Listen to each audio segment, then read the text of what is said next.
जंगल में गौतम बुद्ध अपने शिष्यों के साथ ध्यान में बैठे हैं। जंगल में ठंडी हवा चल रही है, पत्तों की सरसराहट, पक्षियों की चहचहाहट सब मिलकर एक अद्भुत वातावरण बना रहे हैं। लेकिन इस शांत माहौल के पीछे कुछ रहस्य छुपा हुआ है। एक दिन गौतम बुद्ध अपने शिष्यों के साथ बैठे थे, तभी एक अनजान युवक तेज कदमों से उनके पास आया। उसके चेहरे पर उलझन और भय की लकीरें थीं। उसने जल्दी से गौतम बुद्ध के सामने हाथ जोड़े और कहा, भगवान, मेरी मदद कीजिए, मैं एक गहरी उलझन में फंस गया हूँ। बुद्ध ने शांत स्वर में पूछा, क्यों परेशान हो पुत्र, हमें बताओ। युवक ने कहा, भगवान, मुझे ऐसा लगता है कि मैं कोई बहुत बड़ा अपराध कर बैठा हूँ। मेरे जीवन में एक अजीब सा रहस्य है जो मुझे चैन नहीं लेने दे रहा। यह सुनकर सभी शिष्य चौंक गए। बुद्ध ने युवक को आराम से बैठने का इशारा किया और बोले, शांत हो जाओ, इस जंगल में सभी भय का अंत है। अब बताओ, कौन सा रहस्य तुम्हें इतना व्याकुल कर रहा है। युवक ने अपनी नजरें झुकाते हुए कहा, मेरा नाम आनंद है। मैं एक छोटे से गांव का निवासी हूं।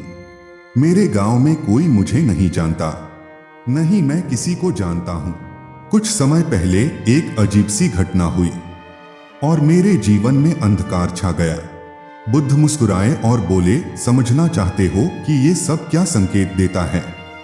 पहले यह जान लो कि सत्य एक दर्पण की तरह होता है, साफ मगर कई बार धुंधला। इसे समझने के लिए धैर्य चाहिए।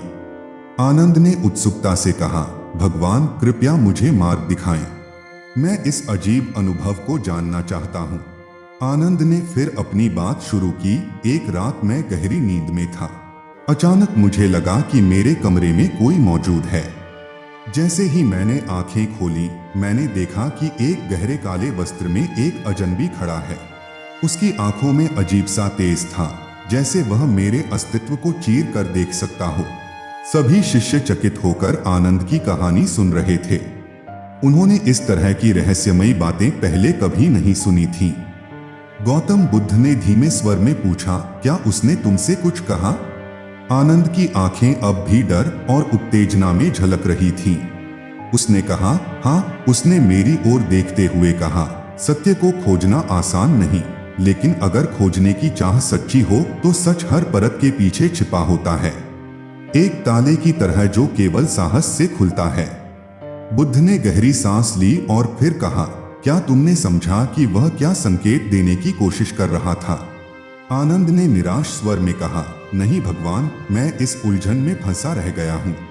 क्या वह मेरे भाग्य का संकेत था? क्या यह कोई चेतावनी थी या फिर मेरा भ्रम? बुद्ध मुस्कुराए और बोले, हर व्यक्ति का जीवन एक यात्रा है और हर अनुभव एक संकेत। तुम्हें बस अपने भीतर के भय को दूर करना होगा और समझना होगा कि तुम्हारा असली शत्रु कौन है। यह सुनकर आनंद का चेहरा थोड़ा शांत हुआ, लेकिन उसकी जिज्ञासा अब भी बढ़ रही थी। उसने पूछा, भगवान, आप कह रहे हैं कि यह सब मेरे भीतर का भय है, लेकिन उस अजनबी का चेहरा अब भी मेरी आंखों के सामने आता है। क्या इसका कोई मतलब है? बुद्ध ने एक क्षण रुककर कहा, हर इंसान के मन में एक अजनबी होता है। कई बार वह हमारी असली पहचान छिपाने का प्रयास करता है। तुम्हें उसे पहचानने की कोशिश करनी होगी। कुछ समय बाद आनंद फिर से बुद्ध के पास आया और कहा, भगवान, आपकी बातें तो अद्भुत हैं, लेकिन यह पहचान की यात्रा कैसे पूरी होगी? बुद्ध ने एक सूखी पत्ते को उठाकर उसके हाथ में रखा और बोले, जैसे इस पत्ते को देख रहे हो वैसे ही खुद को देखो। तुम्हारी अंतरात्मा का हर हिस्सा एक नए अनुभव की परत में ढका होता है। उस परत को हटाओ। आनंद कुछ क्षण चुप रहा और उसने उस पत्ते को ध्यान से देखा। अचानक उसकी आंखों में एक चमक आ गई, मानो वह कुछ समझ गया हो। उसने पूछा, भगवान, क्या इस अजनबी को देखने का मतलब है कि मुझे खुद को समझने का समय आ गया है? बुद्ध ने सिर हिलाया, हाँ आनंद, हर व्यक्ति के जीवन में ऐसा क्षण आता है जब उसे खुद से मुलाकात करनी होती है।